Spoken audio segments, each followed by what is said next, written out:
Honey, not again. Good evening, judges, contest chair, and my dear friend Nelson in particular. What I really liked about your speech is you created a scenario, a typical scenario between husband and wife. And what I can take home from your speech is, how should I deal with my future husband? Apart from that, what I enjoyed the most about your speech had a lot of humor, a fantastic conversation between you and your wife, where your wife dominated, which is why I liked it a lot. And the way you interacted with the audience, asking them to come up with the answer to your question. What would come to my mind when I would be in a situation where I needed help in cooking? And then when the audience answered you, you could make out that the audience was listening to you and being there.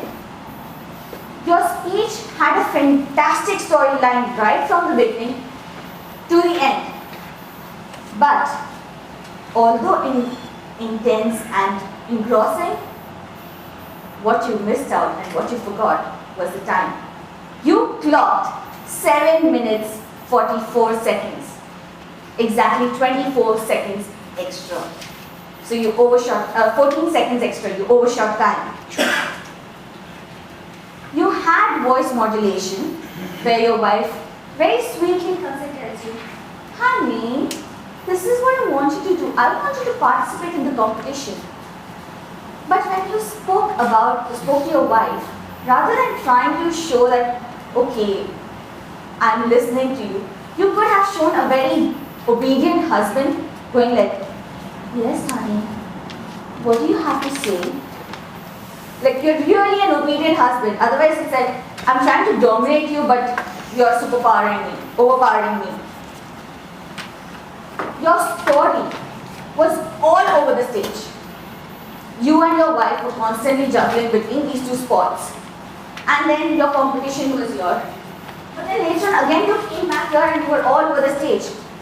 Rather, you could have started with your wife entering, having a conversation with you over here, then over to this place where your competition really happened, and then back to that position where you were talking to your wife.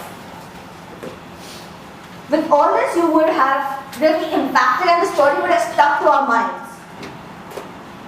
Another thing that you did towards the conclusion is when you tried to give out a message to all the men in the audience, you took a baritone, you took a very deep voice. But that voice had a little bit of accent, which I could not capture what you were trying to say. But overall, I think the tip that you gave us, you need to connect, prepare and practice. You need to do that next time onwards so you can give a fantastic speech. And remember your voice modulation and your positioning. With this, Nelson, I hope to hear much fantastic speeches from you. Over to you.